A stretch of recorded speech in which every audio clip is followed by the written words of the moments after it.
وعلیکم السلام ورحمۃ اللہ وبرکاتہ۔ پیارے بھائی جان، آپ نے جس بات کی طرف اشارہ کیا ہے، موجودہ صورتحال جو چل رہی ہے، اس پہ تو ہر اہل الحدیث دکھی ہے، پریشان ہے اور بہت زیادہ بے چین ہے کہ یہ وہ لوگ تھے جو دوسروں کو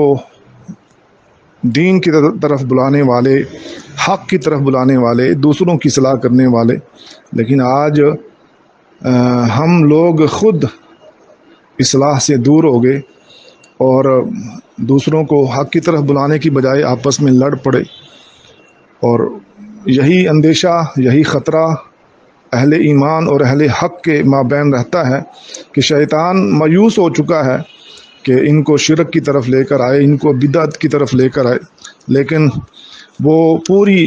طاقت استعمال کر کے آپس میں باہر صورت ان کو لڑا دیتا ہے، اور یہ شروع سے ہوتا آیا ہے۔ ہم اس مسئلے میں اس چیز کی مذمت ضرور کریں گے جو غلط ہے، اور جو طریقہ کار، جو زبان غلط استعمال کی گئی ہے، ہم اس کی بھی مذمت کریں گے، اور جو ایک فریق کو دوسرے فریق کا خیال رکھنا چاہیے، ادب آداب ملحوظ رکھنے چاہیے، وہ یہاں پر نہیں رکھے گئے۔ تو ہم اس کی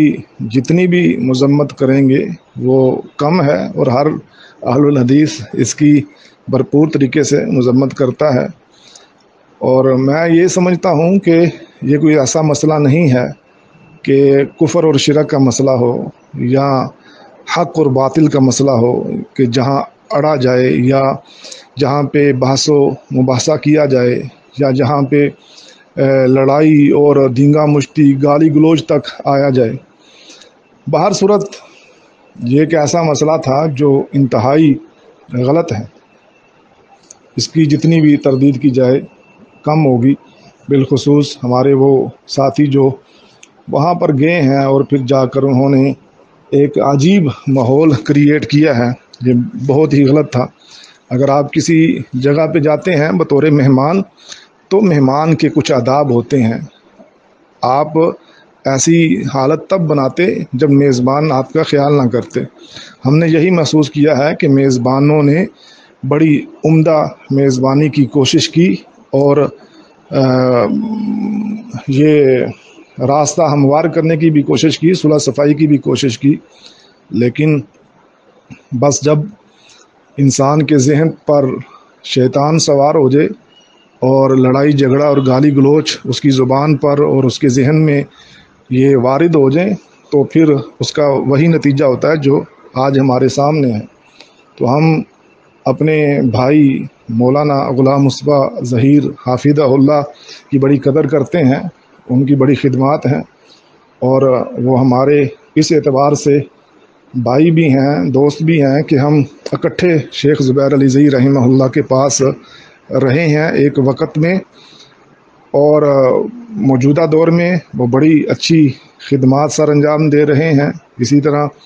ان کے جو شاگرد ہیں محترم ڈاکٹر ابو یحییٰ نور پوری حافظہ اللہ، وہ بھی بڑی خدمات سر انجام دے رہے ہیں۔ ہم ان کی بھی قدر کرتے ہیں اور تحسین کی نظر سے دیکھتے ہیں۔ باقی وہ بھی ہمارے مسلمان بھائی ہیں، ہم ان کے بارے میں بھی کوئی ایسا کلمہ نہیں کہنا چاہتے کہ جو انتشار کا سبب بنے، لیکن ہم یہ ضرور کہیں گے کہ یہ دنیا بڑی عارضی ہے، ہمیں اپنی اصلاح کرنی چاہیے، اور ہم سب کو اپنی زبان، اپنے دل پر قرآن و حدیث کو نافذ کرنا چاہیے اور اس کو کنٹرول میں رکھنا چاہیے۔ یہ دل اور زبان جسم کا وہ حصہ ہے کہ جس کی وجہ سے انسان جہنم کا ایندھن بن سکتا ہے۔ اللہ ہم سب کا حامی و ناصر ہو۔ اور یہ چند گزارشات تھیں، اور یہ مت سمجھیے گا کہ